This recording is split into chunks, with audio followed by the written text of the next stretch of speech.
LSG Lucknow super giant एक ऐसी team जो अंडरडॉग थी भाई पिछले सीजन, और इस बार सीजन ऑक्शन की स्ट्रैटेजी कुछ हद तक अच्छी भी रही और कुछ हद तक थोड़ी ढीली भी रही। बात तो करने वाले हैं ही भाई, लेकिन भाई लखनऊ के खास तौर पर पिछली बार हमने भी थोड़ी आलोचना करी थी कि टीम इतनी सेटल्ड नजर नहीं आ रही, खासतौर पर बॉलिंग। लेकिन भाई दिग्वेश राठी हो, आवेश हो, हर किसी ने परफॉर्म करा और आईपीएल का सीजन भी ठीक ठाक गुजरा। कैसे देखते हो इस बार का सीजन? इस बार ऑक्शन मुझे थोड़ा सा समझ में आया है, वही जैसे तूने बोला थोड़ा सा नहीं आया है, लेकिन टीम अगर मैं ओवरऑल देखता हूँ तो टीम बड़ी तगड़ी दिख रही है।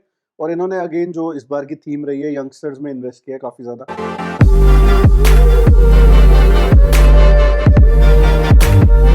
पहले तो भाई ये बात कर लेते हैं किसको खरीदा है इस ऑक्शन में। जॉश इंग्लिश को दिए 8.6 करोड़, मुकुल चौधरी को दिए 2.6 करोड़, अक्षत रघुवंशी को दिए 2.2 करोड़, हसरंगा बेस प्राइस में 2 करोड़ में, नोकिया बेस प्राइस, नमन तिवारी 1 करोड़, और इसके अलावा अर्जुन तेंदुलकर ले आए थे और ये मोहम्मद शमी को ले आए थे 10 करोड़ रुपए देके।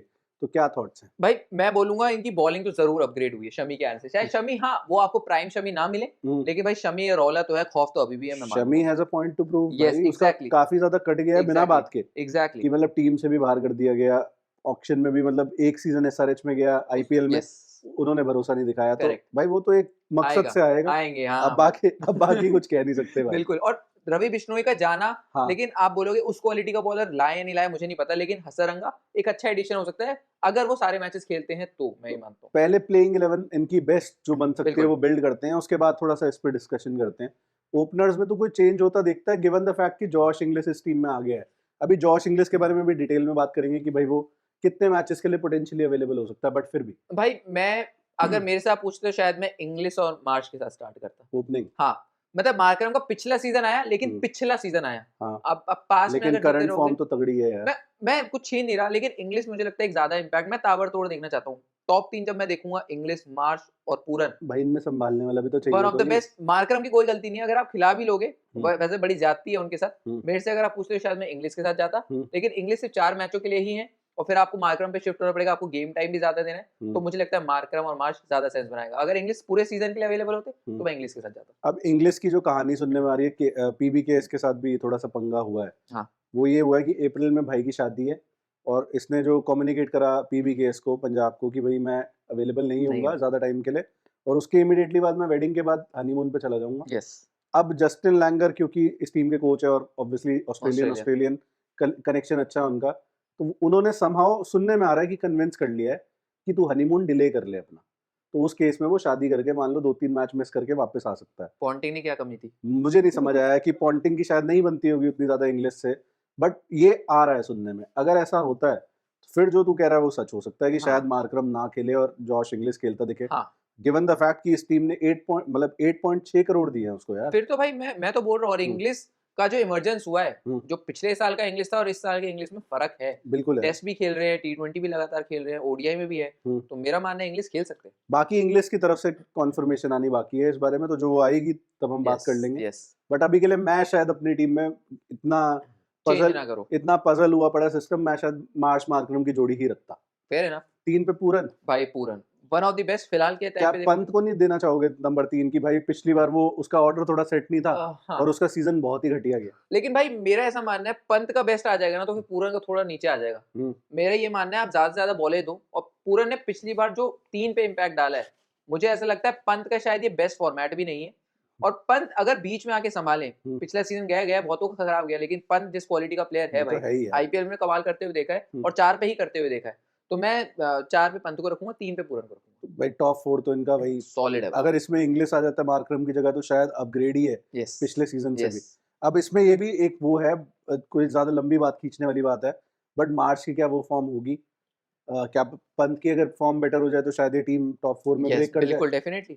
5 में किसको खिलाएगा? बडोनी आयुष बडोनी का भी भाई जो राइज हुआ है ना, कमाल है। पिछले सीजन शायद इनका ब्रेक थ्रू सीजन था, 300 से ज्यादा रन बनाए थे, 390 के आसपास रन बनाए थे, और बहुत यंग खिलाड़ी है, टैलेंटेड खिलाड़ी है, और अब तो फिनिश भी करने लग गया है। मैं तो भाई बडोनी को खिलाऊंगा। 6 पे भाई अब यहाँ पर फिर से एक सवाल आ जाता है कि फिनिशर कौन है। फिनिशर इनके पास मौका था ऑक्शन में जाते की, लेकिन ऑक्शन में इतना बढ़िया प्लेयर था भी नहीं, तो मैं अब्दुल समद को देखता हूँ।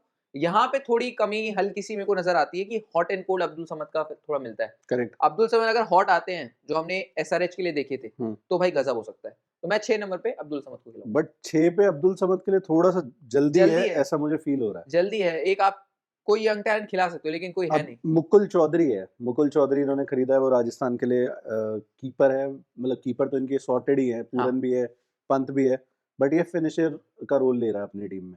और इसने रिसेंटली जो अभी स्मैट गया उसमें ठीक ठाक परफॉर्मेंस करी है। हो सकता है, तो हो सकता है 6 पे उसको खिला के 7 पे उसको ले आए। हो सकता है, बट मैं देखना चाहूंगा शाहबाज अहमद इस टीम में मैं खेलता हो। इसीलिए बोल रहा हूँ, इसीलिए मैं बोल रहा हूँ कि शायद मैं 8 पे शाहबाज को रखूंगा और 7 पे कौन होगा अभी वो बताएंगे, लेकिन मैं 6 पे अब्दुल समद को खेलता हूँ भाई, फिलहाल देख रहा हूँ। राइट, तो 7 पे किसको रख रहा है? हसरंगा भाई, हसरंगा हस भाई, शाहबाज उससे ऊपर बैटिंग करेगा। शाहबाज को ऊपर कर दो हाँ। और हसरंगा को बेशक नीचे कर दो, लेकिन मैं यही दोनों को देखता हूँ, क्योंकि शाहबाज अहमद को पिछली बार कंसिस्टेंट मौके मिले नहीं भाई इतने, बिल्कुल नहीं मिले। क्वालिटी ऑफ कमिंस वाले सीजन से मेरे को इतना तो पता चल गया कि टैलेंट है बंदे के। और अभी इंडिया की T20 टीम में मतलब वो कम से कम बेंच पे तो था, ड्रेसिंग रूम का तो हिस्सा थे कम से कम, उस लेवल का प्लेयर है, तो उसको खिलाना चाहिए और 7 पे ही खिलाना चाहिए।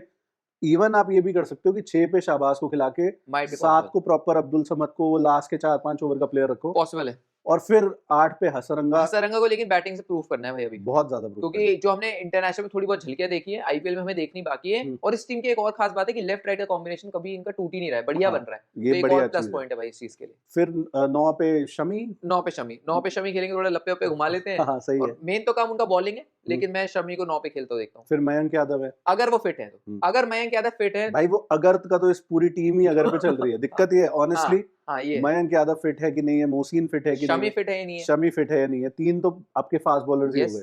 बट मयंक और शमी हो गए 9-10, 11 पे आवेश खान है, 11 पे आवेश खान होंगे। और आवेश खान इकलौते ऐसे बॉलर हैं जो इंजरी से इतना परेशान नहीं होते, अगर होता भी है तो इतनी सीरियस इंजरी नहीं और होती, इनके लिए रेगुलर परफॉर्म करते हैं। पिछली बार भाई मेरे को याद है कुछ मैचेस, 2-3 मैचेस तो अकेले दम पर आवेश खान ने जितवाए थे, इनके लिए एमवीपी पूरन के बाद आवेश खान ही थे। बहुत बढ़िया डेथ बॉलिंग करी है उसने, और मार्च का भी 600 प्लस का सीजन आया था, वो भी नहीं भूल सकते, वो भी थे बढ़िया था। बट इम्पैक्ट प्लेयर किसको देखता है? दिग्वेश राठी का पिछला सीजन तो बहुत आ गया, लेकिन इस बार चेक बुक जो भी लिखते हैं भाई अपना, एक सीजन चल जाता है, लेकिन हमने देखा एक सीजन आईपीएल का बढ़िया आता है, उसके बाद थोड़ा ठंडा आता है। दिग्वेश राठी को मेरे को नहीं लगता एटीट्यूड सुधारने की जरूरत है, अपना मस्त करें, थोड़ा एग्रेशन देखने में मजा भी आता है कि आप फेस ऑफ करते हो, बिल्कुल, बस अपनी बॉलिंग पे ध्यान देते रहें और आउट करेंगे तो मुझे लगता है हसरंगा और दिग्वेश राठी प्लस शाहबाज अहमद एक अच्छी स्पिन जोड़ी बन सकती है। हाँ, ट्रायो बन सकता है बेसिकली, और इनकी पेस अटैक अगर फिट है, अगेन फिट है अगर, तो बहुत बढ़िया दिख रहा है। लेकिन पिछले साल भी कोई फॉरेन गन फास्ट बॉलर नहीं था टीम में, इस बार नोकिया लिया भाई, ऑनेस्टली यार, नोकिया कौन लेता भाई? भाई मैं बोल रहा हूँ इस टीम की सबसे बड़ी दुश्मन है चोट, मोहसिन, मयंक, नोकिया। मैं तो इनके फिजियो के बारे में सोच रहा हूँ, वो तो बेचारा उसकी सैलरी भाई डबल करो। शमी, तो इनकी बैटिंग बड़ी सेट नजर आती है, बहुत ज्यादा, बॉलर शायद इंजरी प्रोन ज्यादा है, ये अगर संभाल लिया तो डेफिनेटली टॉप चढ़ जा सकता है। बट भाई संभालेंगे कैसे, ये क्वेश्चन है। बट एनीवेज, अगर इनके 22 पे हम चलें, जॉश इंग्लिश को 8.6 देना, मुझे लगता है इस सीजन के लिए नहीं दिए इन्होंने, अगले सीजन के लिए दिए, कि भाई क्वालिटी तो है और बंदा यंग ही है, 28-29 साल का, if I am not wrong, तो उसके लिए दिए हैं। अब वो इस सीजन कितना फीचर करते हैं ये टाइम ही बता सकता है, या जॉश इंग्लिश खुद ही बता सकता है। बट हम बाकी अगर स्क्वाड डेप्थ की बात करें, मुकुल चौधरी की हमने थोड़ी सी बात करी, 2.6 करोड़ रुपए दिए भाई, 30 लाख उसका बेस प्राइस था। क्या लग रहा है, मतलब सही है डिसीजन? क्योंकि सारी टीमों ने, मतलब कई टीमों ने तो 14.2 भी दिए 2 यंग प्लेयर्स को, तो जो थीम रही इस बारी ऑक्शन की वो यंग प्लेयर्स ही थी, मतलब क्या उम्मीद ही कर सकते हैं? मैं बोलूं हाँ, बेट लिया है, पॉइंट लिया है भाई कि चल जाए। सलमान निज़ार एक और प्लेयर थे जिनको ले सकते थे, किसी ने भी नहीं लिया ना, नहीं मेरे को लगता था अगर आप लेते फिनिशर का होता, even Mahipal Lomror type player अगर लेते आप बढ़िया होता, लेकिन ठीक है, कोई मेरे को गुरेज नहीं है, अगर ये चल गए तो बढ़िया है, नहीं चले तो फिर तो बात है ही वही। अक्षत रघुवंशी को खरीदा इन्होंने, वो भी एक बैट्समैन है, बहुत अच्छा रिकॉर्ड तो नहीं है, बट रिसेंटली उठ रहा है, वो थोड़ा स्टॉक बढ़ रहा है। हाँ, स्काउटिंग टीम ने देखा होगा, नेट्स में देखा होगा भाई, वो जो ट्रायल लेते हैं उसमें बढ़िया कर रहे हैं। नमन तिवारी को खरीदा है। नमन तिवारी एक 20 साल का बॉलर है, अंडर 19 भी खेल चुका है इंडिया के लिए, और वो लगातार 145 हिट करता है। नाइस, वो चीज इनके लिए काफी बेनिफिशियल हो सकती है। क्या था इन्होंने ढूंढ निकाला है, हो सकता है भाई, बस वो इंजरी की दुकान ना, इंजरी नहीं होनी चाहिए। अगर इंजरी नहीं है तो ये टीम अच्छी टीम है वाकई, और वो लेफ्ट आर्म पेसर है, तो एक अलग डायमेंशन आपके अटैक में आ सकता है। यस, और बाकी जो टीम है वो तो एज इट इज ही है, शमी का एडिशन हो गया है, और जो बाकी के प्लेयर्स थे, प्रिंस यादव को मैं बहुत ज्यादा देखना चाहूंगा कि वो फीचर करे 11 में। पिछली बार उनका ना आंकड़े इतने अच्छे नहीं नजर आ रहे थे, लेकिन जो उन्होंने यॉर्कर की एग्जीक्यूशन करी थी ना, बहुत बढ़िया बॉलिंग करी थी। प्रिंस यादव थे, मोहसिन का भी है, मोहसिन का अगर 2 साल पहले वाला सीजन बोलो तो बहुत अच्छा था। मैं देखना तो उनको भी चाहूंगा, लेकिन फिलहाल भाई वो इंजरी प्रोन मुझे ज्यादा नजर आते हैं। अब भाई उससे ऊपर शायद प्रिंस यादव, आकाश सिंह, आप इन प्लेयर्स को देखते डेफिनेटली देखो। और आकाश सिंह ने भी डिसेंट बॉलिंग करी थी पिछले चेन्नई सुपर सीजन। किंग्स के लिए। नहीं एलएसजी के लिए भी एक दो मतलब मैच मेरे को खेला। चेन्नई सुपर किंग्स वाले आकाश सिंह वाले याद हैं कि जो बहुत अच्छे थे। हाँ पिछली बार तो अच्छी गई थी, पैचेस में अच्छी गई हाँ, थी। मुझे खिलाया ही पैचेस में। हाँ, मुझे खिलाया भी मैच था याद है जिसमें इसको बैन मिल गया था राठी साहब को, हाँ, उसके तो बाद उसमें वो ये सेलिब्रेशन आकाश आकाश सिंह ने सिंह ने करी थी। करी थी। अदरवाइज इनकी बैटिंग की साइड हम देखें ना तो बैटिंग बहुत सॉर्टेड दिखती है, हाँ, और बॉलिंग रादर यंग है। मैथ्यू ब्रीट्स के इनके पास एक और फॉरेन बैट्समैन जो बहुत तगड़ी फॉर्म में चल रहा है। यस, तो एज अ बैकअप मान लो कोई नहीं चल रहा है या किसी को इंजरी हो जाती है, ब्रीट्स के एक बहुत अच्छा कवर है उसका। बिल्कुल हो सकता है। तो मेरे को बस फिनिशिंग में थोड़ी दिक्कत लग रही है। फिनिशिंग तो मतलब जो बैकअप में भी बैठी है वो भी हल्की लग रही है, हाँ, और थोड़ा सा इनएक्सपीरियंस दिख रहा है समहाउ भाई। मतलब शाहबाज अहमद, अब्दुल समद एक प्रॉपर फिनिशर है जो फिनिश करना जानता है मैचेस को। बडोनी भी कर लेता है कभी कभी। शाहबाज अहमद और हसरंगा के अगर भरोसे मेरे को रहना तो पड़े वो थोड़ा दिक्कत है। तो मैं एज अ टीम मैनेजमेंट अगर मैं हूं तो मेरे को थोड़ा डर लगेगा कि ये क्या है इसीलिए मैं ब्रीड्स को खिलाने के लिए ना बड़ा उत्सुक हूँ, सही बताऊं भाई। तो। बट कितने फॉरनर फॉरेन खिला नहीं सकते प्लेयर्स, सारी दिक्कत वही आ रही है। ये बेस्ट 11 बन रही है मेरे हिसाब से भी भाई, कहीं ना क्योंकि कहीं हसरंगा को ये बाहर बिठा। मैं एक बात बोलूं, मेरे को एक पॉइंट याद आ गया। हसरंगा को इन्होंने बेस प्राइस में खरीदा 2 करोड़ में, मतलब कोई और नहीं खरीदना चाहता था।